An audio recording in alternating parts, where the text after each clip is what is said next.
So now we are starting with Unit 3. Unit 3 is magnetics,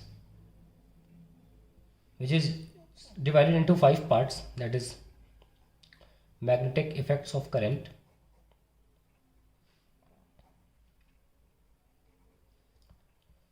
force on a charge in magnetic field,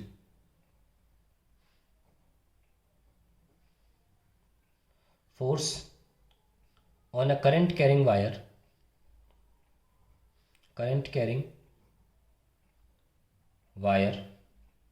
in magnetic field,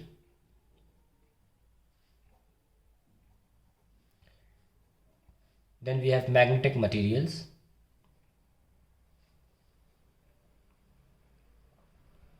and finally we are going to study about earth magnetism. Let's start with magnetic effects of current. Magnetic effects of current. Starting की bat Savart law से होती है इस chapter की, जो ये कहता है कि अगर कोई वायर है डिफरेंशियल लेंथ का, उसमें करंट जा रहा है आई, और किसी भी पॉइंट पर आपको मैग्नेटिक फील्ड निकालनी है थीटा एंगल पे, तो उसका फॉर्मूला है D B equals to K I D L sine theta divide by R square. और वेक्टर फॉर्म में कैसे लिखते हैं इसको? K I D L cross R cap divide by R square. ऐसे भी लिख सकते हैं K I D L cross R vector upon R cube. No, direction कैसे देखें? ये आई है और ये आर कैप है, इनकी जो एंगल थीटा है। क्रॉस प्रोडक्ट क्या है? आइडियल क्रॉस आर, यानी कि ideal moving into R, clockwise sense में जा रहा है इस एग्जांपल में inside the bill of paper, अंदर की तरफ। ध्यान रखें क्रॉस प्रोडक्ट है, ये दोनों से 90 डिग्री पर होगा। So D B is perpendicular to ideal and perpendicular to R cap as well. तो ये आपका बैट सवाट लॉ हो गया। और इसकी एप्लीकेशन देख लेते हैं कुछ जैसे कि using Biot Savart law derive expression for a circular loop magnetic field at its center। लगा के दिखा देते हैं कैसे लगता है। पॉइंट ऑफ इंटरेस्ट सेंटर है, करंट मान लीजिए ऐसे जा रहा है, छोटा सा पोर्शन ले लिया आई डी एल, इसके सेंटर से पोजीशन वेक्टर निकाला। आइडियल इधर है, पोजीशन वेक्टर इधर है, आइडियल क्रॉस आर, क्लॉकवाइज है, inside the blade of paper, तो सेंटर पे अंदर की तरफ फील्ड होगी। कैसे लिखेंगे? D B equals to K I D L, दोनों के बीच में एंगल 90 है, sine 90 divide by, suppose radius A है, A square. So we have D B equals to K I D L divide by A square and B is equals to K I by A square, और D L का हो जाएगा integration 2 pi A. So we have K I by A into 2 पाई। ध्यान रखें कि एक loop के लिए ये फॉर्मूला है। नोटिस करें कि आई बाई ए कॉन्स्टेंट मान लें और 2 पाई क्या है? Angle subtended by the loop. इस लॉजिक का इस्तेमाल करें, यानी कि अगर सेमी सर्कल होता तो what is the angle subtended by the semi circle? It is pi, तो के आई बाई ए पाई।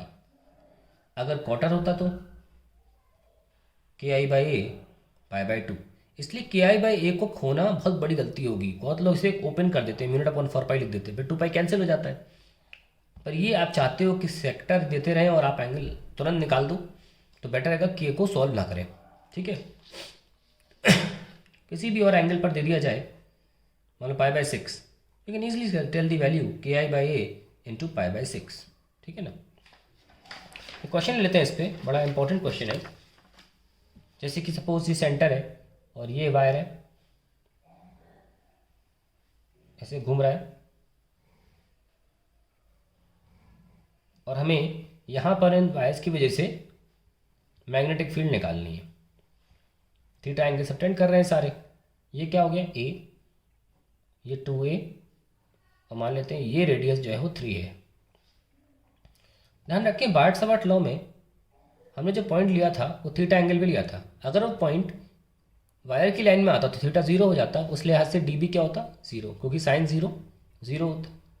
तो यानी कि पॉइंट ऑफ इंटरेस्ट पे आने वाला वायर जो होगा उसकी वजह से फील्ड कभी होती नहीं है। तो ओ ए, बी सी, डी ई और एफ के बाद जो भी पॉइंट है उनकी वजह से फील्ड होगी नहीं, केवल कर्व्स की वजह से फील्ड होगी। आइए शुरू करते हैं। मान लीजिए वायर 1 है, ये 2 है और ये 3 है। बारी बारी कर लेते हैं। B1 कि I by A angle subtended कितना है थीटा, और ये एंटी क्लॉकवाइज है तो के कैप। अब B2 की बारी, B1 plus B2 plus B3। B1 हो गया B2 के I by 2a, radius is 2a, और थीटा एंगल सबटेंड हो रहा है क्लॉकवाइज है तो माइनस के प्लस के I by 3a theta plus के आई बाई ए थीटा हम कॉमन ले सकते हैं, के भी कॉमन ले सकते हैं, 1 प्लस 1/2 एंड ये माइनस 1/2 था और ये प्लस 1/3 है। सो we have K I by A 1/2 plus 1/3 that is 5/6 K I by A K cap, and that is the answer to the question. इस तरीके से सॉल्व करना होता है। एग्जाम्पल और लेते हैं अच्छा सा।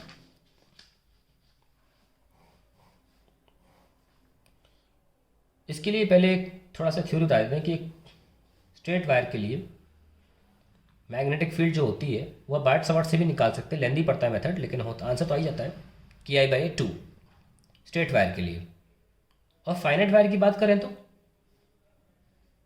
कहीं भी पॉइंट ले लें, मान लीजिए ये एंगल φ1 है और इस छोर ने ये एंगल इस पॉइंट ऑफ इंटरेस्ट से बनाया φ2। तो ऐसे में, और ये डिस्टेंस जो है ये a है, तो ऐसे मैग्नेटिक फील्ड का फॉर्मूला होता है K I by A sine φ1 plus sine φ2। तो अगर मान लीजिए आपके पास सेमी इनफाइनाइट वायर हो, ये छोर तो पता है, ये नहीं पता, और इसी के सामने का पॉइंट हो, तो आंसर क्या आएगा, ये पॉइंट इस पर कितना एंगल बना रहा है 0, साइन 0, और इन्फिनिटी वाला क्या एंगल बताया 90, साइन 90। तो सिंपली आ जाएगा K I by A into 1 semi infinite के लिए। तो ये कुछ इंपॉर्टेंट है, इसके लिए हम ये सवाल करने जा रहे हैं। Let's start. तो वी हैव अ क्वेश्चन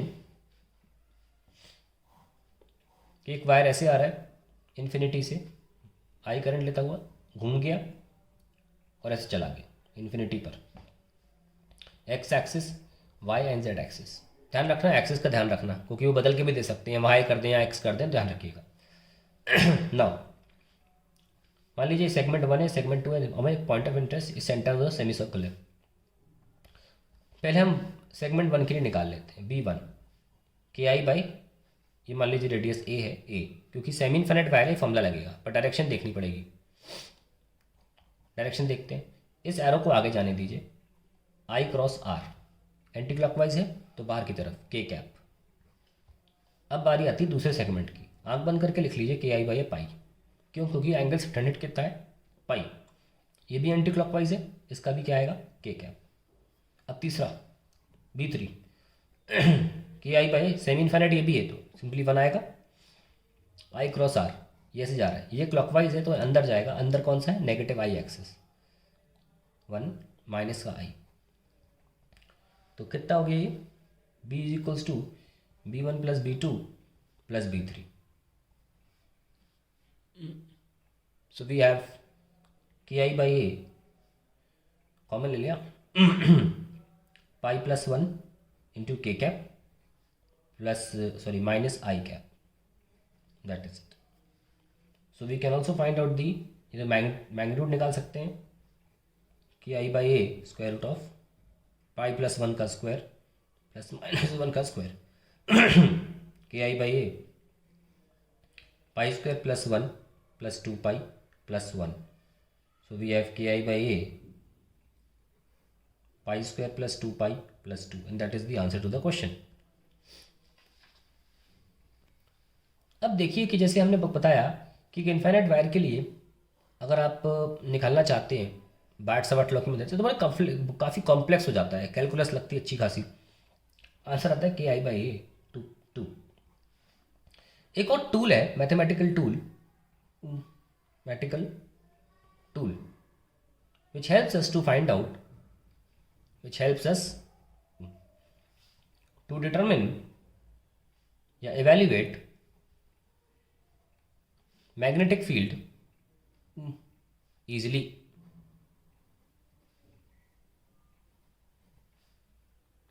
वो है ampere circuit law. Ampere circuit law क्या कहता है ये लॉ? मान लीजिए आपने लूप बना लिया हाइपोथेटिकल, अपनी मर्जी से आंखों से डिजाइन बना ली और उस लूप से कुछ करंट निकल रहे हैं ऐसे, I1 जा रहा है ऊपर, बाहर आ रहा है, I2 नीचे है, I3 ऊपर है वापस।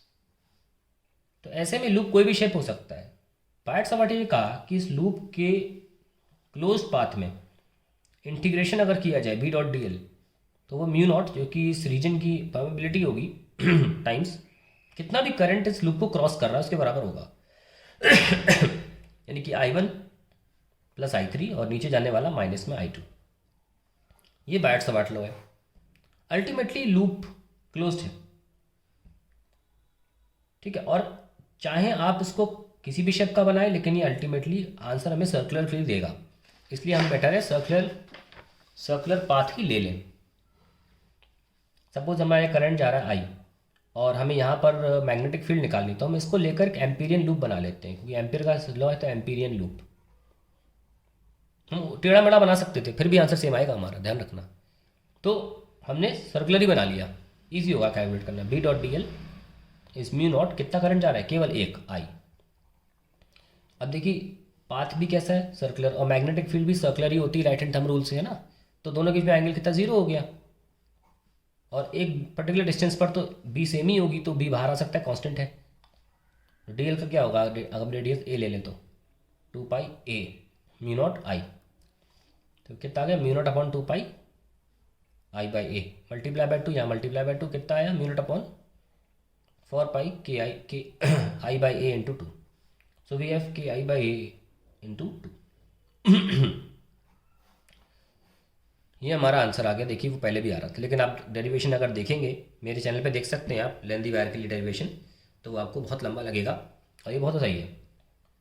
चलिए इसके कुछ एप्लीकेशंस हैं। हमने एक एप्लीकेशन खुद ही ये ले लिया कि एम्पियर सर्किट लॉ की मदद से हम ये लेंथ इन्फिनिट वायर के लिए आसानी से सॉल्व कर सकते हैं। जैसे कि एक सोलेनॉइड भी होता है, सोलेनॉइड के लिए निकालना चाहे मैग्नेटिक फील्ड कैसे निकालें? For a point well with in inside solenoid, तो हमने यहाँ निकालना है, तो हम इस पॉइंट को लेते हुए एक एम्पीरियन लूप बना सकते हैं। अब इस लूप को कितनी बार करंट भेज रहा है? 1 बार, 2 बार, 3 बार, n-1 bar, n bar, n capital N turns.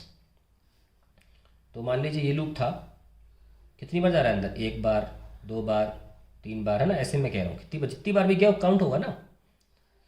So B dot D L over the closed path B B C D is equals to mu naught times n into I, क्योंकि n times गया है। चलिए a से b में b भी इधर, dl भी इधर, काउंट होगा। b से c में b इधर, dl इधर, एंगल 90 0। बाहर के पॉइंट के लिए फील्ड अंदर के पॉइंट के कंपैरिजन में नेग्लिजिबल है, काउंट नहीं किया। और डी में भी क्या हुआ? मैग्नेटिक फील्ड इधर, dl इधर 0, तो केवल a से b में ही खुलेगा। a से b में लेंथ कितनी है? l, तो b into L, D L वैल के एल हो गया, तो mu naught N I divide by L. ये आपका सोलेनॉइड के लिए हो गया। नाउ देखिए ध्यान से कि आप इस n बाय एल को स्मॉल n भी बोलते हैं, तो you can write mu naught N I. और अगर आप बात कर रहे हैं सोलेनॉइड के एंड्स की या किसी भी पॉइंट की, या यहाँ पॉइंट या एंड पे पॉइंट हो, तो जनरल फॉर्मूला क्या है? Mu naught N I by 2 cos theta 1 minus cos theta 2, ये जनरल फॉर्मूला बनता है। तो अगर किसी एंड पर निकालना चाहते हैं, मान लीजिए यहाँ पर निकाला, तो यहाँ तो एंगल 90 बन गया इस पॉइंट से, एक्सिस का एंगल, और वहाँ से एंगल कितना? 180 बन गया। तो आप लिख सकते हैं इसमें mu naught N I by 2। मैं लिखा के दिखाता हूँ, जैसे कि आप ये पॉइंट ले लें, ये सोलेनॉइड है, सपोज मैं कवर कर रहा हूँ, यहाँ एक पॉइंट ले लिया, तो इस छोर पे जो एंगल होगा वो होगा थीटा। यहाँ से लेकर फिर आप यहाँ तक जा रहे हो, ये थीटा 1 है, और ये पूरा एंगल कितना है, थीटा 2। ये थीटा 1 थीटा 2 यहाँ लगेंगे ऐसे। और अगर आप यहाँ पर एक पॉइंट ले लेते हैं, यहाँ पे सपोज अब यहीं पे आ जाए, तो यहाँ से यहाँ जो लाइन बनेगी वो एंगल कितना बना रही है, 90 बना रही है ना। और फिर यहाँ से उस कोने का मतलब एक एंड से दूसरा एंड कितना बना रही है, थीटा। तो आप लिख सकते हैं mu naught N I by 2 cos 90 minus cos theta. और अगर वो एंगल किसी एंड पर हो गया, मतलब इनफाइनाइट सोलेनॉइड हो गया, तो एंगल तो 180 बनेगा। ऐसे में आ जाएगा -1 and you will get mu naught by N I by 2 0 minus -1 that is mu naught N I by 2। So कहने का अर्थार्थ यह है कि एंड्स पर सोलेनॉइड के मैग्नेटिक फील्ड होती है सेंटर या बहुत बीच के आधे। तो ये भी हो गया। अब एक टोरॉइड भी देख लेते हैं। टोरॉइड होता है circular solenoid.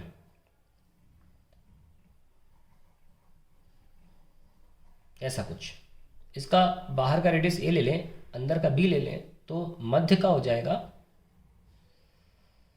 Are, that is A plus B by 2। अगर मैं खोल लूँ तो ये लेंथी सोलेनॉइड बन जाएगा और फॉर्मूला वही रहेगा mu naught N I by length.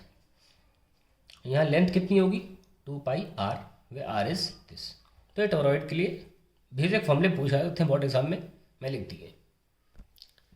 Now let's go on to the next chapter, that is force on charge.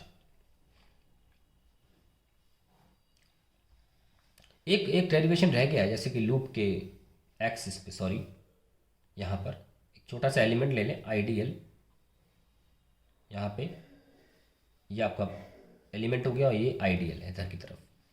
ये तो 90 डिग्री एंगल है, और अगर आइडियल क्रॉस आर करोगे यहाँ से तो ये कितना जाएगा dB, क्योंकि 90 डिग्री होना चाहिए इससे भी इससे भी। तो dB क्या हुआ कि ideal cross R cap upon R square. Similarly जब अंदर जाएगा, और ये कैसे है, सो ये आइडियल क्रॉस आर, ये लीजिए, ये भी dB, ये थीटा ले लें, अगर ये 90 में थीटा, ये थीटा, तो ये क्या हुआ dB कॉस थीटा, ये है dB साइन थीटा। ये भी dB कॉस थीटा होगा, ये भी dB साइन थीटा होगा। ऐसे अनगिनत पॉइंट्स हैं जो सेम डिस्टेंस पर है इस पॉइंट से, क्योंकि ये कॉइल ऐसे रखी है। यानी कि बी नेट जो आएगी वो आएगी integration of dB sine theta. और ये dB आपके सामने लिखा हुआ है, K I D L R cap का 1 हो जाता है, एंगल 90 डिग्री है, upon R square into sine theta. जो कॉमन है बाहर ले लीजिए, के कॉमन ही constant, R square sine theta, और डी एल का 2 पाई ए, खत्म डेरिवेशन। सो के आई 2 पाई ए साइन थीटा का A by R upon R square. So we have 2 K I pi A square upon R cube. So we have 2 K I pi A upon X square plus A square power 3/2, but this is X, this is A. So ये formula आपके axis पर है। क्या formula है, 2 K I A upon X square plus A square power 3/2। Very important. Now we have next chapter, force on a charge. Remember that a moving charge, some speed v, produces its own magnetic field, and that magnetic field is known as, B K Q v cross r cap by r square। वो magnetic field ऐसे आती है, K Q V cross R cap by R square. Magnitude में K Q V sine theta by R square. क्योंकि एक moving charge अपनी खुद की मैग्नीट्यूड पैदा कर सकता है, तो एक एक्सटर्नल मैग्नेटिक फील्ड में फोर्स महसूस करता है, क्योंकि वो मैग्नेटिक फील्ड और इसकी अपनी बनाई हुई मैग्नेटिक फील्ड दोनों आपस में इंटरैक्ट करती हैं। That is the reason why force why charge experience the force. Now, that force is defined as QVB sin theta by root. क्या बोला वैसे भी? Lorentz. So Lorentz gave the formula, gave that a force experience is formula QVB sin theta, and इसको आप vectorial लिख सकते हैं कि V क्रॉस B. तो खास बात यह है कि जो फोर्स है वो परपेंडिकुलर वेलोसिटी है. That means F dot V क्या होगा? जीरो, मानिए कि पावर जीरो होगी. पावर क्या था? Work upon time, that is zero. So work क्या होगा? जीरो. तो note that work done by Lorentz force is zero always. In fact कोई भी वेलोसिटी डिपेंडेंट फोर्स होगा वो जीरो ही काम करेगा. अब हमेशा ही एफ और वी के बीच में परपेंडिकुलरिटी है, तो वर्क डन हमेशा zero. That means Lorentz force does no work and hence kinetic energy of charge never changes. Okay, suppose ये एक चार्ज है y एक्सिस x एक्सिस, और मान लीजिए मैग्नेटिक फील्ड ऊपर ऐसे है b. तो मैग्नेटिक फील्ड कैसे है? b j कैप, और चार्ज ऐसे आ रहा है वेलोसिटी से. तो हमें देखना है कि इसकी ट्रेजेक्ट्री कैसी होगी. पहले देख लेते हैं फोर्स क्या है. k q, v किधर जा रहा है? अंदर की तरफ. ये x है, ये y है, और z है, तो माइनस जेड, यानी कि v कैसा है? v माइनस के की तरफ जा रहा है. और मैग्नेटिक फील्ड कैसी है? ऊपर b j. तो फोर्स क्या हुआ? k q v b minus के क्रॉस j क्या होता है? Minus I, minus minus plus, plus I.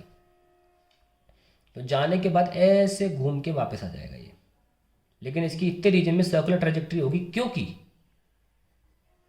f is perpendicular to velocity. और जब भी फोर्स परपेंडिकुलर वेलोसिटी होता है, केवल एक ही ट्रेजेक्ट्री पॉसिबल है, सर्कुलर. वापस घूम के ऐसे आ जाएगा, वैसे स्ट्रेट ही आएगा लौट के. ठीक है. So that is the how you make the trajectory. Now अगर क्वेश्चन पूछा जाए what happens to its kinetic energy, kinetic energy remains same. Note that Lorentz force only changes the direction of motion, not the speed. ठीक है. आइए, अब कोई charge अगर enter करता है मैग्नेटिक फील्ड में, ये लीजिए, तो ट्रेजेक्ट्री कैसी होती है पता लगा चुके हैं ऑलरेडी. ये बी कैसी है? माइनस के कैप की. तो F is equals to charge V cross B. Charge v I cap अंदर राइट की तरफ जा रहा है, cross b minus K cap, जो Q V B I cross K minus J होता है, माइनस पहले से है तो प्लस जे. ये ऊपर चला जाएगा क्योंकि हमने पॉजिटिव चार्ज लिया है. और ट्रेजेक्ट्री सर्कुलर फॉलो करेगा, वापस आ जाएगा. जैसे ही बाहर निकलेगा स्ट्रेट फॉलो करेगा, क्योंकि फोर्स लगना बंद हो गया. ये इसका सेंटर होगा और ये इसका रेडियस होगा. अगर हम ये रेडियस निकालना चाहते हैं तो कैसे निकालें? रेडियस होता है डिस्टेंस, सॉरी टाइम पीरियड निकाल लेते हैं पहले. चलिए रेडियस पहले निकाल सकते हैं. चलिए, लॉरेंट्स फोर्स जो है हमें नेसेसरी सेंट्रीपिटल फोर्स दे रहा है. The Lorentz force is toward centre always. It is providing me necessary centripetal force. बराबर कर दीजिए. Q V B is equals to M V square by R. V V cancel, so we have radius is equals to M V by B Q. First चीज़ आ गई. दूसरी time period, distance upon speed. Distance कितना है? 2 pi are. और speed कितनी है? भी जो बदलती नहीं है. और आर कितना है? M V by B Q. क्या सीखा हमने? The time period is 2 pi M by B Q. Time period ये है. और remember that the time period is independent of speed. Very very important. Time period is independent of speed and radius of rotation, revolution. दोनों से ही depend नहीं करता। अब important चीज़ इसमें क्या आती है देखिए, टाइम पीरियड है 2πm/bq। ना टाइम पीरियड वेलोसिटी का फंक्शन है, ना टाइम पीरियड रेडियस का फंक्शन है। तो कोई बड़ा चार्ज घूम रहा हो ज़्यादा लंबे सर्कुलर पाथ में या छोटे पाथ में, ज़्यादा स्पीड से कम स्पीड पे, टाइम पीरियड सेम रह सकता है। फ्रीक्वेंसी 1/टाइम होता है, दैट इज bq/2πm। और 2π यहाँ गुणा कर दें तो वो एंगुलर फ्रीक्वेंसी बन जाता है bq/m। Now we can say that angular frequency या फ्रीक्वेंसी दोनों ही 2π का गुणा ही तो कर रहे हैं। प्रोपोर्शनल टू क्या है? Specific charge, charge to mass ratio. Very very important, इस पर सवाल बनते हैं भाई। अब जैसे इलेक्ट्रॉन का चार्ज टू मास रेशियो सबसे ज़्यादा होता है, उसके बाद होता है प्रोटॉन का और उसके बाद होता है अल्फा या न्यूट्रॉन का बराबर कितना होता है। अब देख लो, इसका होता है 1.76 10⁻11, इसका होता है 9.58 10⁻7, इसका होता है सब आधा और 4.79 10⁻7। तो यानी कि जिससे ज़्यादा फ्रीक्वेंसी किसकी होगी, फ्रीक्वेंसी इलेक्ट्रिक से ज़्यादा होगी गिवन मैग्नेटिक फील्ड में, उसके बाद प्रोटॉन की, उसके बाद अल्फा या न्यूट्रॉन की। Very very important. और टाइम पीरियड इसका उल्टा हो जाएगा।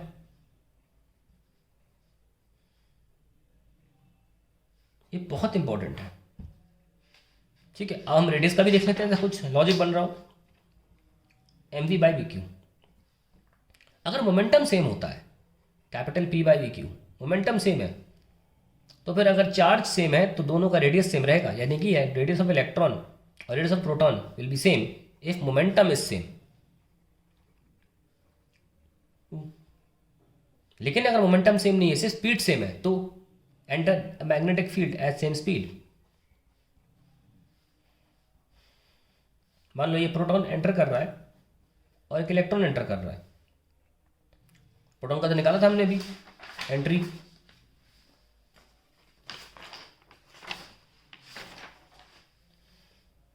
फिर कर लेते हैं EVI×V माइनस के, EVB/I×K -J -+6। तो प्रोटॉन तो ऊपर जाएगा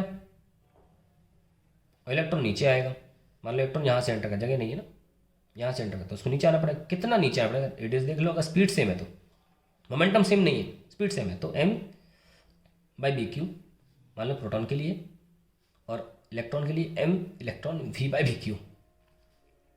यहाँ पे v/bq तीनों फैक्टर सेम है, q सेम होता है प्रोटॉन का और इलेक्ट्रॉन का, मास सारा खेल है। तो डिवाइड करेंगे कितना आएगा, मास ऑफ प्रोटॉन और मास ऑफ इलेक्ट्रॉन 1836 होता है। करीब करीब 2000 गुना ज़्यादा रेडियस होगा प्रोटॉन का, ऐसे लौट आएगा बहुत छोटा सा कर्व लेकर। तो ध्यान रखें, for same speed radius of proton will be far larger than radius of electron. ये सब चीज़ इंपॉर्टेंट चीज़ है। एक छोटी सी बता दूँ, नेक्स्ट पेज पे सीबीएसई बोर्ड में तो कभी नहीं पूछा गया आज तक, पता नहीं, बता देता हूँ।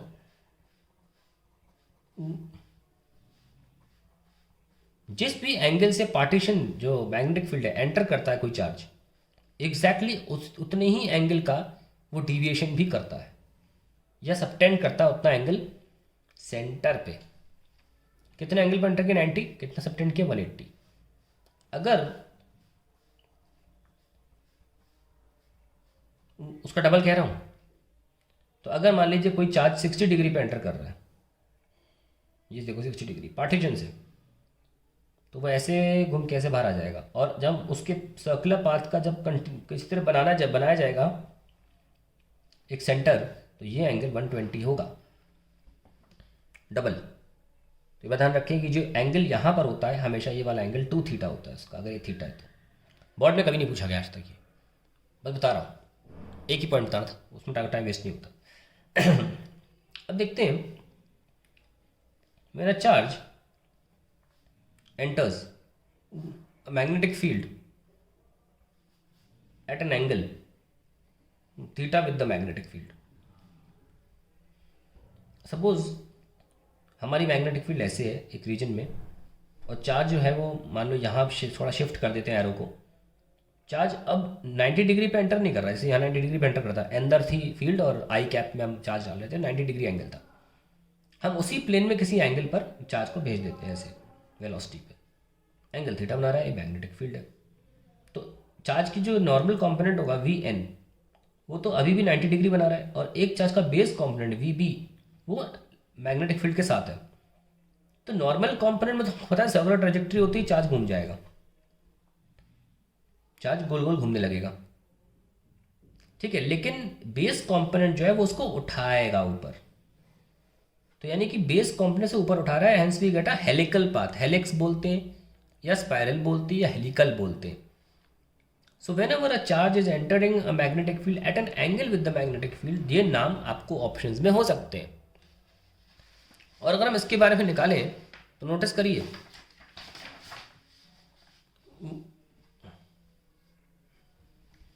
कि अगर हम किसी एंगल पर मैग्नेट वेलोसिटी दे रहे हैं और मैग्नेटिक फील्ड ये थीटा है, तो नॉर्मल कंपोनेंट अभी भी 90 डिग्री है, वो अभी भी इसको गोल घुमा देगा, क्योंकि जब भी वेलोसिटी और मैग्नेटिक फील्ड में होगा तो फोर्स लगेगा टुवर्ड सेंटर, तो सेंटर सर्कुलर ट्रैजेक्टरी तो होनी है, लेकिन at the same time base component से ऊपर उठाएगा। ओके, डायग्राम अच्छा नहीं बना रहा हूँ मैं, लेकिन समझ रहे होगे आप, ऊपर उठना है क्योंकि बेस कंपोनेंट है। अगर हम टाइम पीरियड निकालें तो टाइम पीरियड क्या, 2πr/v। अगर हम रेडियस की बात करें तो रेडियस क्या है, M V normal component by B Q, यानी कि रेडियस यानी कि सर्कुलर ट्रैजेक्टरी तो वी एन कॉम्पोनेंट की वजह से हो रही है, इसको वी साइन थीटा बोलते हैं। वी एन क्या है, normal component V sine theta, यानी कि रेडियस क्या हो जाएगा, M V upon B Q multiply by sine theta. यानी अब साइन थीटा हमेशा 1 से कम होता है, 90 डिग्री में तो 1 होता है, वो तो हम केस कर लिए, जब एंटर ही नहीं करेगा ऑब्लिकली, ऑब्लिकली एंटर करने पर साइन थीटा 1 से कम होगा। ध्यान रखें, ऑब्लिकली में रेडियस आएगा, ऑब्लिक में वो हमेशा कम होगा जब 90 डिग्री पे एंटर करेगा, क्योंकि साइन थीटा 1 से कम हो जाएगा उस केस में। और यह देखिए, अब इस तरीके के हेलिकल वाले चार्ज मोशन में रेडियस क्या है, M V N by B Q, और स्पीड तो वी एन ही है, वी एन कैंसिल, यानी कि हमारे टाइम पीरियड को कोई फर्क नहीं पड़ रहा अभी भी। फ्रीक्वेंसी को ऑब्वियसली, क्योंकि 1/t ही होती, कोई फर्क नहीं पड़ रहा है, फ्रीक्वेंसी भी उतनी है, नो चेंज एट ऑल। ये दोनों इसमें भी सेम रहते हैं, ध्यान रखिएगा इस बात का। तो ऑब्लिक एंटर करो चाहे 90 डिग्री पे एंटर करा, टाइम पीरियड फ्रीक्वेंसी दोनों को घंटा फर्क नहीं पड़ता इस बात से। तीसरी बात, दैट इज कितना ही ऊपर मूव करता है, the distance moved by charge in 1 revolution is equals to pitch। अब pitch distance, pitch speed into time, speed कितनी है वी बी, टाइम कितना है ये 2πm/bq, and we know that what is V B, it is v cos theta. ध्यान रखिए इस बात का कि पिच क्या है और सब चीज़ें क्या चीज़ हो रही है। अब इसमें भी आप देख सकते हैं, टाइम पीरियड की बात करें तो हमने आपको पहले दिखा दिया कि चार्ज टू मास रेशियो क्या है।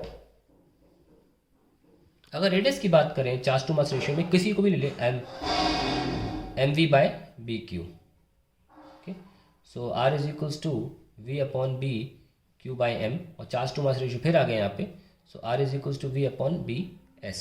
एस जो स्पेसिफिक चार्ज होता है, डेल्टा से भी दिखाते हैं, delta S Q by M. So we know that electron के लिए क्यू बाई एम जो सबसे ज़्यादा है, फिर प्रोटॉन के लिए है क्यू बाई एम सबसे ज़्यादा, ऐसे इलेक्ट्रॉन माइनस के प्रोटॉन क्यू बाई एम, और फिर उसके बाद अल्फा ड्यूट्रॉन के लिए सेम होता है Q by M. That means radius जो होगा वो सबसे कम इलेक्ट्रॉन के लिए होगा, उसके बाद प्रोटॉन के लिए होगा, और सबसे ज़्यादा होगा अल्फा या ड्यूट्रॉन के लिए। तो ये बहुत इंपॉर्टेंट फैक्टर है, ध्यान रखें इस बात का। ये सब असेंडिंग डिसेंडिंग ऑर्डर पूछे जा सकते हैं। Now come cyclotron. साइक्लोट्रॉन खेल ये है कि हम चाहते हैं कि a charge acquires large kinetic energy when a charge acquires large kinetic energy when is passed through electric field repeatedly। जैसे कि क्यों, ऐसा क्यों, सपोज ये एक इलेक्ट्रिक फील्ड है यहाँ पे, ये हो गई, ये एक इलेक्ट्रिक फील्ड है, ये इलेक्ट्रिक फील्ड है, इधर की तरफ अलग अलग, मतलब E1 E2, और हर एक इलेक्ट्रिक फील्ड जो है एक दूसरे से अलग है। चार्ज इलेक्ट्रिक फील्ड की तरफ, अगर इलेक्ट्रिक फील्ड इधर की तरफ है, एक स्टेशन है इलेक्ट्रिक फील्ड का, station A, station B, station C, and so on. तो हर बार जब भी गुजरेगा अपनी वेलोसिटी बढ़ा लेगा, क्योंकि फोर्स तो लगता ही है इलेक्ट्रिक फील्ड में चार्ज के ऊपर, F E mass into acceleration, तो its velocity definitely changes, again velocity changes, again velocity changes, हर स्टेज पर काइनेटिक एनर्जी इंक्रीज होती है। तो यही मेनली साइक्लोट्रॉन का प्रिंसिपल है। पहले लीनियर एक्सेलेटर नाम से चीज़ें आया करती थी, लीनियर एक्सेलरेटर हुआ करता था, जो स्पीड बढ़ा दिया करता था, और करीब 2 से 3 किलोमीटर लंबा होता था ये।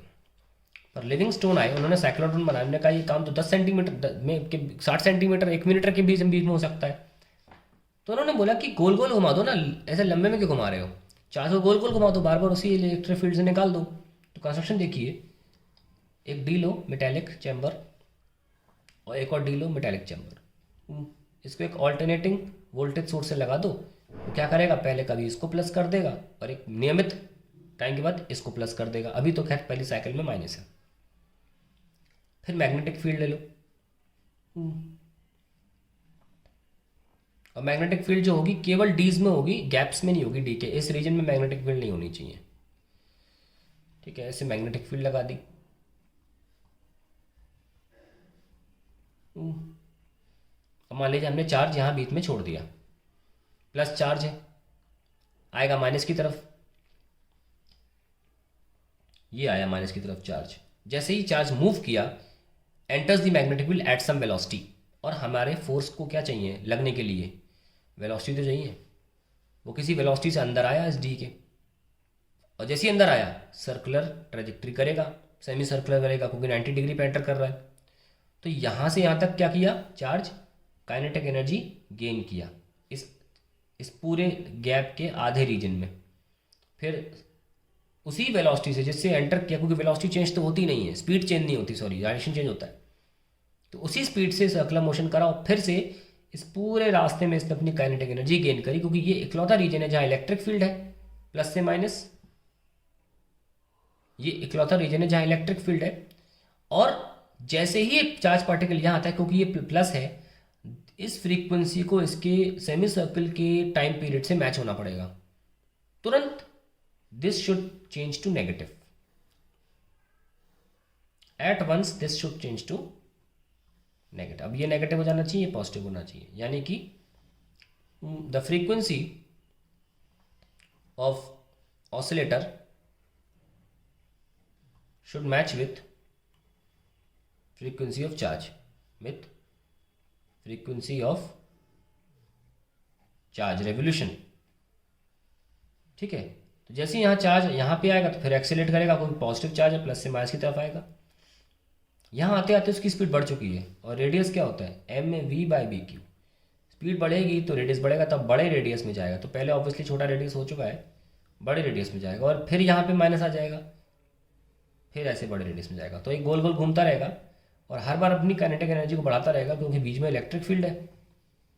और फाइनली जहाँ भी इसको छोड़ना हो, ये आया और यहाँ से बाहर ले लिया, और ये टारगेट में टाके टच कर गया। तो ये आपका साइक्लोट्रॉन है, which works on the principal that, क्या प्रिंसिपल है, अ चार्ज व्हेन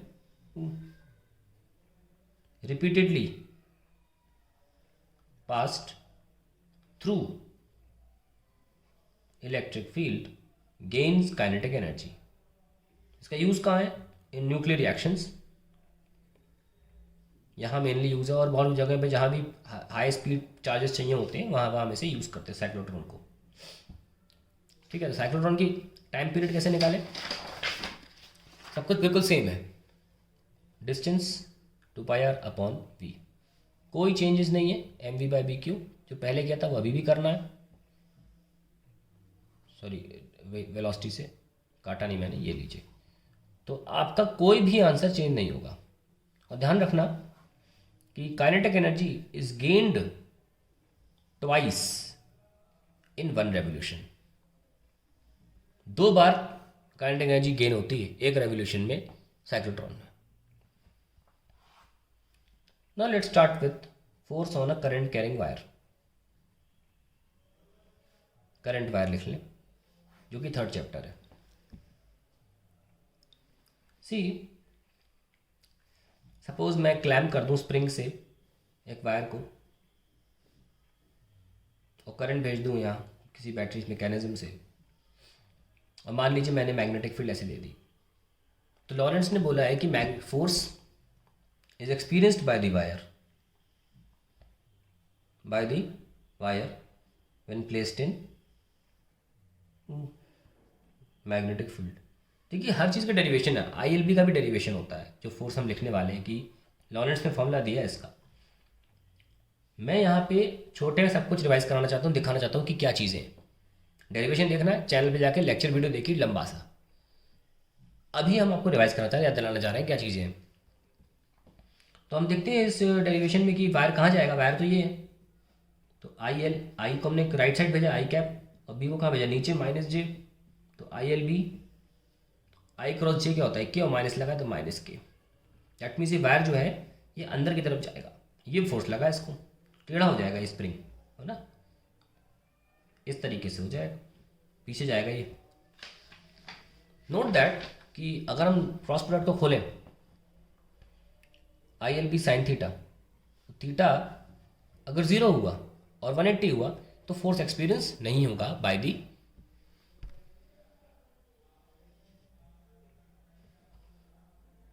वायर। शायद धुंधला हो रहा था, आई होप ठीक हो गया हो। Anyways force will not be experience by the wire. अब देखते हैं फोर्स बिटवीन टू वायर्स। ये एक वायर I1, ये एक वायर है I2। सपोज सेम डायरेक्शन में है करंट, केस 1। तो ये वायर की वजह से यहाँ पर एक फील्ड होगी, कितनी होगी, क्योंकि इन्फिनिट वायर है, फील्ड होगी B1। I1 की फील्ड B1 होगी कि I1 बाय मान लीजिए R है 2, और फिर फोर्स लगेगा I2 B1। फोर्स क्या होगा I2 L क्रॉस B1, किस पर 2 पर 1 की वजह से I2 L क्रॉस B1 कितना आया कि I/R2। अगर मैग्नीट्यूड की बात करें, हटाओ वेक्टर साइन, तो कितना जाएगा F21 2K I1 I2 by R into L, और फोर्स पर यूनिट लेंथ कितना होगा 2K I1 I2 by R। और किधर की तरफ होगा, क्लॉकवाइज है, आप खुद देख सकते हो, ये आपकी आई ऑब्जर्वर की क्लॉकवाइज मतलब अंदर, तो ये हो गया F21। बहुत नेचुरल बात है कि इसकी वजह से फील्ड यहाँ होगी, I क्रॉस R फील्ड यहाँ होगी B2, और IL क्रॉस B2 होगा एंटी क्लॉकवाइज इसी I के हिसाब से, तो मेरी तरफ F12। और अगर सॉल्व करेंगे तो एग्जैक्टली सेम आंसर आएगा 2K I1 I2 L bye R, वही आ जाएगा 2K I1 I2 upon R। Notice करें कि ये कितना आया है, ये I कैप आया है, ये -I कैप, यानी कि F नेट क्या हुआ 0। और फोर्स कैसे हुआ आपस में अट्रैक्टिव। तो ये वायर जो है बना के दिखाता हूँ कैसे हो जाएंगे, बोर्ड एग्जाम पूछा गया है वायर्स कैसे हो जाएंगे अगर स्ट्रेट हुआ तो वायर्स ऐसे से हो जाते हैं, अट्रैक्ट होते हैं ना दूसरी तरफ इस तरह से। और मैग्नेटिक फील्ड लाइंस पूछेंगे तो ऐसे बीच में पास आएंगी फील्ड लाइंस, जहाँ फील्ड ज़्यादा होती है वहाँ फील्ड लाइंस पास आती है, तो इस तरीके से बनेगा। लगे जब मैं फील्ड लाइंस बना ही रहा हूँ तो क्यों ना सर्कुलर लूप की बना दूँ। ये देखिए एंटी क्लॉकवाइज है तो बाहर आ रही होगी फील्ड, तो अंदर तो डॉट बनेगी क्योंकि फील्ड बाहर आ रही है, तो बाहर क्रॉस बनेगा।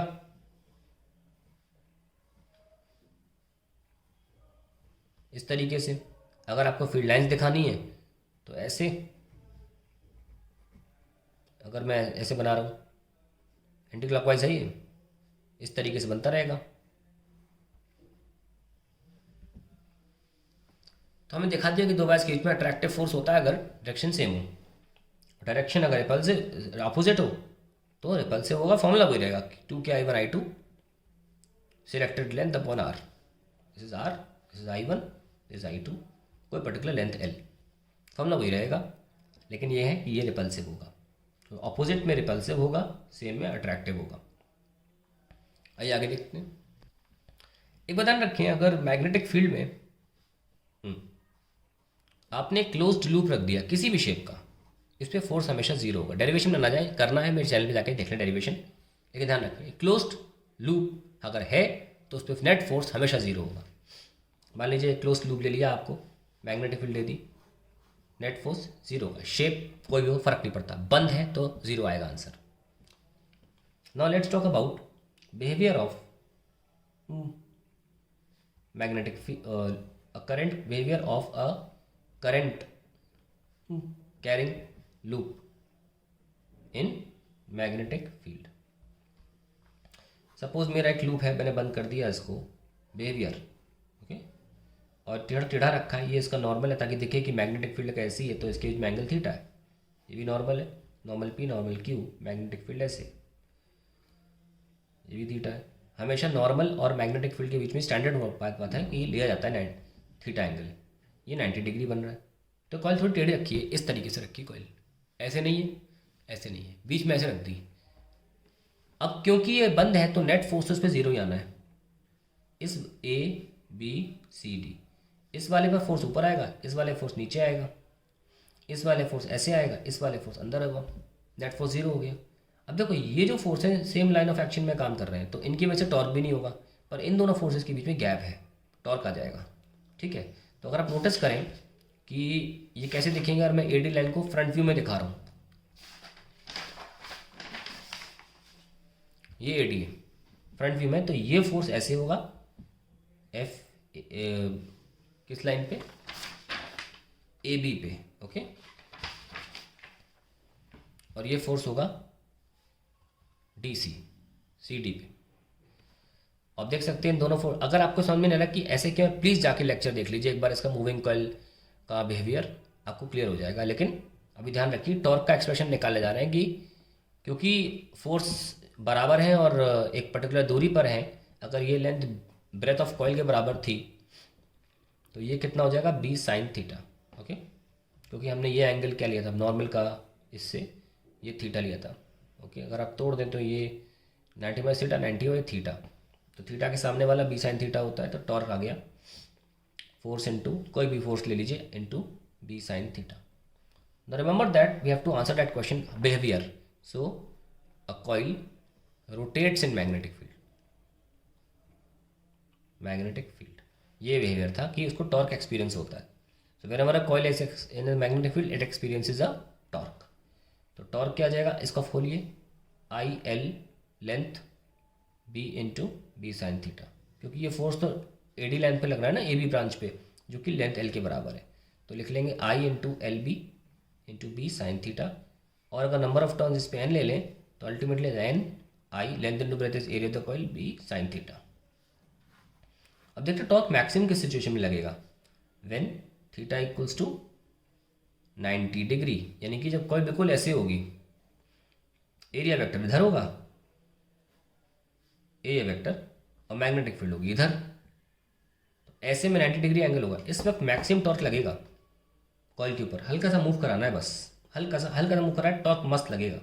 अब टॉर्क मिनिमम कब लगेगा, थीटा इक्वल टू 0 डिग्री पर, यानी कि जब कॉइल बिल्कुल ऐसे रखी हो और एंगल 90 डिग्री बन रहा हो, तो एरिया वेक्टर भी इधर, मैग्नेटिक फील्ड भी इधर, इनके बीच में एंगल क्या है, 0 डिग्री। आपके लिए तो 90 डिग्री है, पर एरिया वेक्टर और मैग्नेटिक फील्ड के लिए क्या है, 0 डिग्री। और यहाँ पे एरिया वेक्टर और मैग्नेटिक फील्ड वेक्टर के बीच में एंगल देखा जाता है। तो या इस केस में डिज़ाइन देख लीजिए, इस केस में जो कॉइल होगी उस पर टॉर्क 0 लगेगा जो मिनिमम होगा, और इस केस में मैक्सिमम लगेगा। यानी कि जब कॉइल मैग्नेटिक फील्ड के प्लेन में ही रखी हो, ऐसे ही बोला जा सकता है, when coil is in plane of field, या when area vector makes 90 degree with B, या when coil is in plane of field, B की दिशा में इसका प्लेन है, तब टॉर्क मैक्सिमम लगेगा। ये पॉइंट बहुत इंपॉर्टेंट, ध्यान रखिएगा, कंफ्यूज नहीं होना। थीटा एरिया वेक्टर के बीच में है, प्लेन ऑफ कॉइल अब B तो 0 डिग्री पर है, वो बेस्ट सिचुएशन टॉर्क के लिए।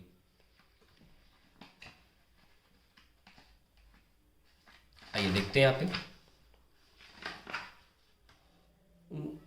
तो हमने जो एंगल लिया था कॉइल और मैग्नेटिक फील्ड के बीच में, वो हमने नॉर्मल से लिया था, ये नॉर्मल था, और ये मैग्नेटिक फील्ड नॉर्मल से लिया था।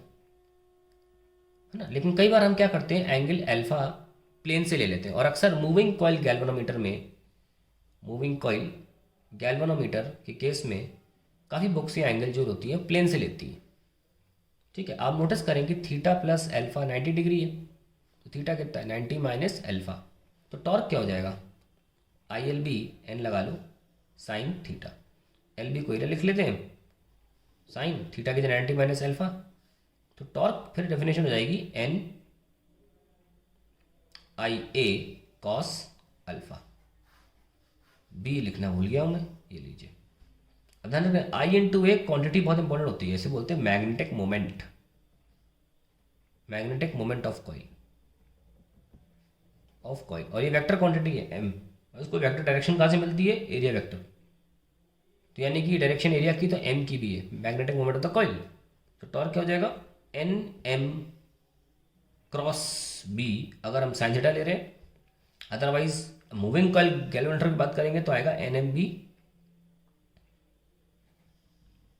M B cos alpha.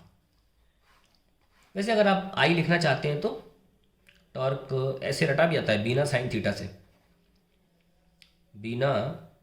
Theta से भी टॉर्क रटा जाता है। देखो यहाँ पे बी आई एन, यहाँ पे स्मॉल एल लिखना भूल गया मैं, हाँ तो ये एरिया बन जाएगा ना, अब ठीक है, तो बिना साइन थीटा।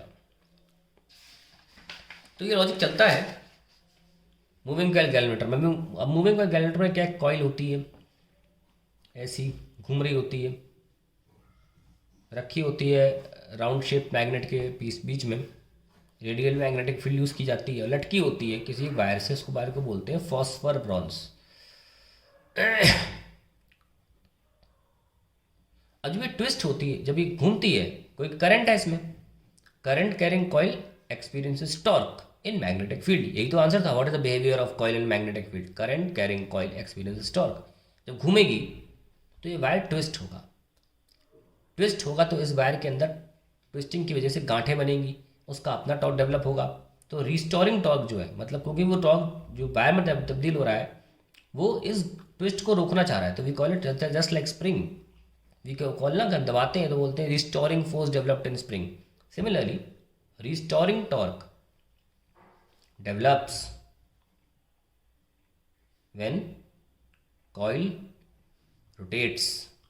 लेकिन एक पॉइंट के बाद रिस्टोरिंग टॉर्क, क्योंकि हम जानते हैं जितने जैसे जैसे एंगल बढ़ेगा वैसे वैसे टॉर्क जो रिस्टोरिंग टॉर्क, एंगल में अल्फा ले रहे हैं, जितना भी अल्फा एंगल ट्विस्ट होगा उतना रिस्टोरिंग डेवलप होगा, तो दिस रिस्टोरिंग टॉर्क बिकम्स के अल्फा, और के जो है मटेरियल कांस्टेंट होगा, मटेरियल प्रॉपर्टी पे डिपेंड करेगा, जितना के कम उतना लचीला आसानी से घूमने वाला, जितना के ज़्यादा मुश्किल से घूमने वाला। एक पॉइंट आएगा जब रिस्टोरिंग टॉर्क बैलेंस कर जाएगा करंट वाले टॉर्क को, यानी कि के अल्फा बैलेंस हो जाएगा बिना कॉस अल्फा से। ऐसे में सुई रुक जाएगी, यहाँ पे एक नीडल भी लगी होती है जो बताती है कितना करंट आ रहा है, कॉइल के साथ घूमती है वो कब रुकेगी, जब ऊपर का टॉर्क और यहाँ करंट की वजह से टॉर्क बराबर हो जाएंगे, तो करंट कितना हो गया उस वक्त, के अल्फा अपॉन आई ले लिया एन बी ए कॉस अल्फा, ये आ जाएगा।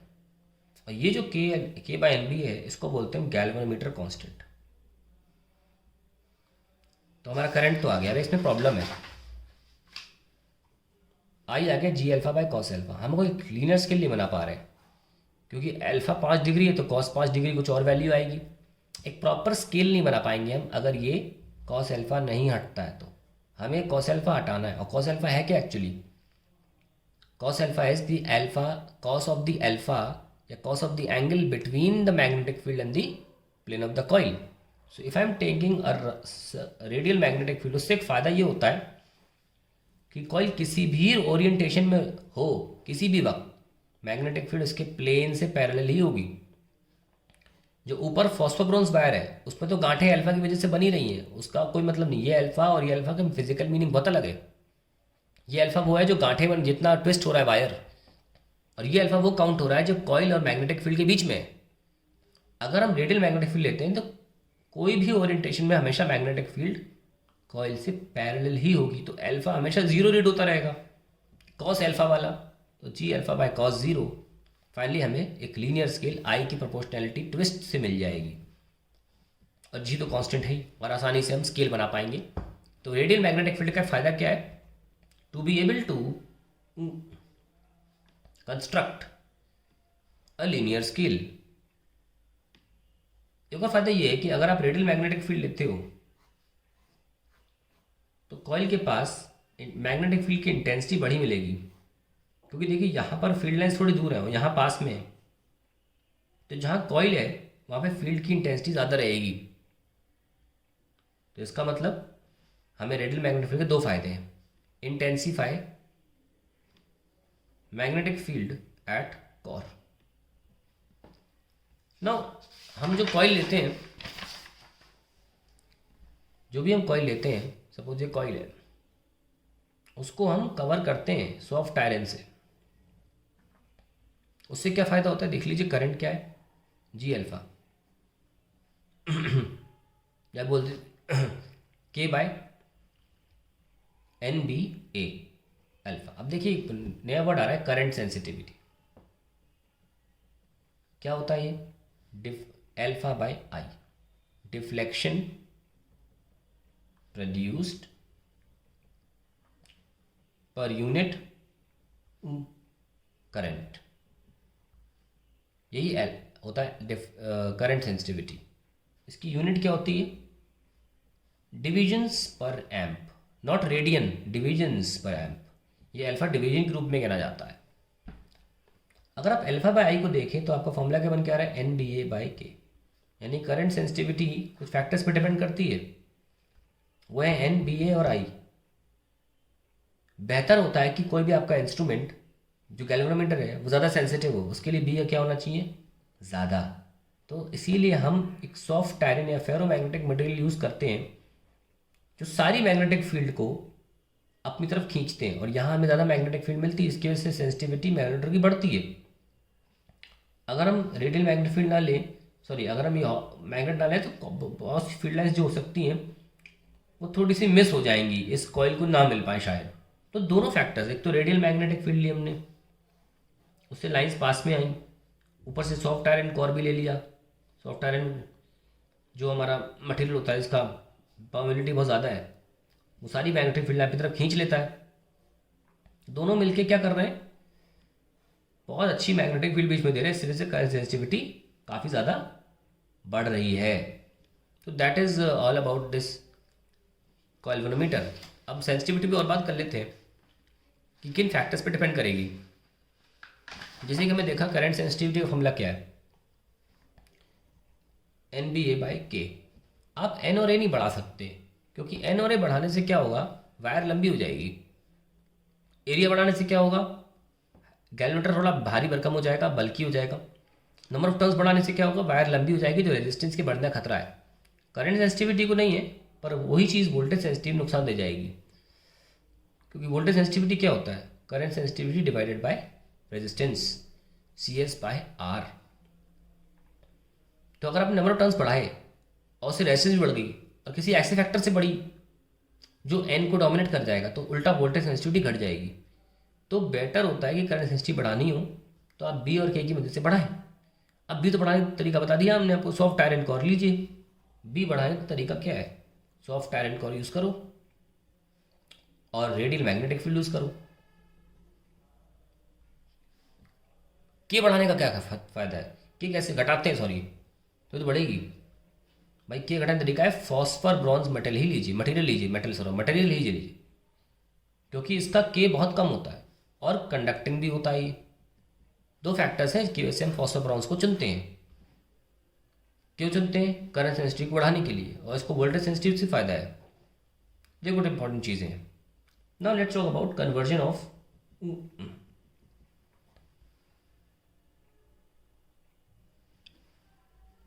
Galvanometer to ammeter. कैसे करते हैं? गैल्वेनोमीटर से एमीटर जाना है तो पैरेलल में स्मॉल रेजिस्टेंस लगाएं, ठीक है। और conversion of galvanometer to voltmeter, voltmeter में जाना है तो सीरीज में हाई रेजिस्टेंस लगाएं। High resistance in series. इनका सर्किट डायग्राम देख लेते हैं। जैसे कि हमारे कैलकुलेटर में एमीटर बनाना है, तो ये कैलकुलेटर है, एक हाई रेजिस्टेंस लगाई, सॉरी स्मॉल रेजिस्टेंस लगाई पैरेलल में, ये पूरा बन गया हमारा एमीटर। और एमीटर हमेशा लोड के साथ सीरीज में लगता है। ये बैटरी है। सिस्टम क्या है कि करंट आई आया बैटरी से, एक बहुत ज़्यादा current I minus I G, क्योंकि आई जी चला गया कैलकुलेटर के पास। A very high current goes in shunt, पर आफ्टर ऑल दोनों है तो पैरेलल में, तो दोनों की वोल्टेज क्या होगी, same, V in G V in shunt, I G G I minus I G into S. हमें तो पता लगाना है कि कैसे कन्वर्ट करें। कैसे का मतलब होता है कैसी शंट लगाएं, आई G ji upon I minus I जी, ये हो गया भाई। ऐसी शंट लगाएंगे तो आपका कैलकुलेटर एक पर्टिकुलर एम्पियर का बन जाएगा। ये आई वही चीज़ है। अब देखिए, नोटिस करिए बहुत इंपॉर्टेंट बात। सपोज हमने लगाया ही नहीं है, हमने कुछ नहीं लगाया, सिर्फ लोड है और करंट जा रहा है आर एल। तो करंट कितना है, वी अपॉन आर एल। और अब हमने एमीटर लगा दिया है, तो करंट कितना है, V upon R L by R A, क्योंकि कुछ रेजिस्टेंस तो एमीटर की भी होती है। देख लो रेजिस्टेंस की एमीटर कितनी होती है, एस और जी पैरेलल में ना, S G upon S plus G, ये रेजिस्टेंस ऑफ एमीटर होती है। अब ऑब्वियसली एस बहुत छोटा है, तो हम जी के सामने निगलेक्ट कर सकते हैं। तो क्या हो गया, ये एस हट गया और फिर S G by G, G G cancel. तो निगलेक्ट करने के बाद पता चला कि रेजिस्टेंस ऑफ एमीटर शंट के बराबर ही होती है। ना अगर हम आइडियल की बात करें, आइडियल गैल्वेनोमीटर, तो शंट हो जाता है ज़ीरो, इसलिए आइडियल एमीटर की रेजिस्टेंस ज़ीरो होती है।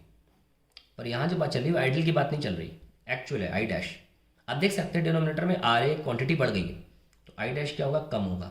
ध्यान रखें कि एमीटर हमेशा एक्चुअल से कम आंसर देता है, यही इसकी एरर है। आई इसकी एरर भी निकाल लेते हैं। तो वी क्या, आई क्या था, वी बाय आर एल, और आई डैश क्या था, V by R L plus R A. ये कम है तो एरर निकाल लें, I minus I dash is equals to V one by R L minus one by R L plus R A. तो we have V R A plus R L minus R L upon R A plus R L cancel. So we have R A upon R A plus R L. ये आपकी delta आई है। Notice करिए we by R L क्या था, actual I. So delta I upon I is equals to R A upon R A plus R L into 100। ये होती है percentage error of the ammeter. याद रखें भाई इसको। और अगर कहीं आपको एस यूज़ करने को बोला जा रहा है तो एस यूज़ कर लीजिए, आर ए की जगह एस यूज़ कर सकते हैं आप, ठीक है। तो S upon S plus R L into 100। Question आएगा तो आप कर सकते हो होपफुली। आइए अब उसमें चले जाते हैं वोल्ट मीटर कन्वर्जन में। तो अगर वोल्ट मीटर बनाना है तो एमएलए गैल्वेनोमीटर है, इसके साथ क्या करते हैं, हम एक हाई रेजिस्टेंस लगाते हैं और ये बन जाता है वोल्ट मीटर। और हमेशा वोल्ट मीटर जो होता है वो लोड रेजिस्टेंस के साथ पैरेलल में लगता है। ये बैटरी है, ये करंट गया आई और दो टुकड़ों में बढ़ गया। गैल्वेनोमीटर लाइन में बोलेंगे आई जी और बाकी लाइन में बोलेंगे आई माइनस आई जी, इससे मतलब नहीं है, चल तो इससे रहा है। तो ओवरऑल वोल्टेज, क्योंकि और कुछ लगाया नहीं हमने, जो भी बैटरी का वोल्टेज है वो पूरा ऊपर वही गया, नीचे वही गया, तो पूरा वी लिख सकते हैं I G into G plus R H. तो V by I G minus G is R H. तो हमें ये वैल्यू की रेजिस्टेंस लगाएंगे तो हमको एक पर्टिकुलर रेंज का वोल्टमीटर मिल जाएगा। अब देखिए फॉर एग्जांपल लगाते ही नहीं है, वोल्टमीटर लगा ही नहीं रहे, ये हमारा लोड रेजिस्टेंस है, ये वोल्टमीटर था और ये बैटरी आ गई, ठीक है। अगर हम लगाए ही नहीं तो इसमें कितना जा रहा है, पूरा वी जा रहा है आर एल में। अगर हम लगाए ही नहीं और लगाने पर कितना जाएगा, V dash I minus I G into R L, ठीक है। तो we can you can also write I into R L. After all अगर वो लगाएंगे ये तो आई करंट जा रहा है ना, आई इंटू आर एल पूरा पूरा जाएगा, और लगा लेंगे अगर वोल्ट मीटर लग जाएगा तो यहाँ जाएगा आई माइनस आई जी, क्योंकि some current is definitely going to the volt meter as well. तो ऑब्वियसली आइडियल वोल्ट मीटर क्या होता है, इसकी इन्फिनिट रेजिस्टेंस हो तो कुछ करंट जाएगा ही नहीं, और यहाँ पूरा पूरा जाएगा। अच्छा आंसर मिलेगा, पर इन्फिनिट रेजिस्टेंस वाला वोल्ट मीटर होता ही नहीं है, तो हम यहाँ भी एरर निकालना चाहते हैं। ठीक है, सो कितना होगा, V dash is equals to I R L minus I G R L. So I G R L is equals to I R L minus V dash is V minus V dash, और delta V is equals to I G R L. यही हमारी error आ रही है एक volt metre में, यानी कि हमें वोल्ट मीटर में भी कम आंसर ही मिलता है। ध्यान रखें, एक volt meter, real volt meter, real ammeter दोनों ही कम आंसर देते हैं एक्चुअल से, आइडियल वोल्ट मीटर सही देते हैं। तो ध्यान रखना, पोटेंशियोमीटर जो होता है it can also be named as an ideal volt meter. ठीक है।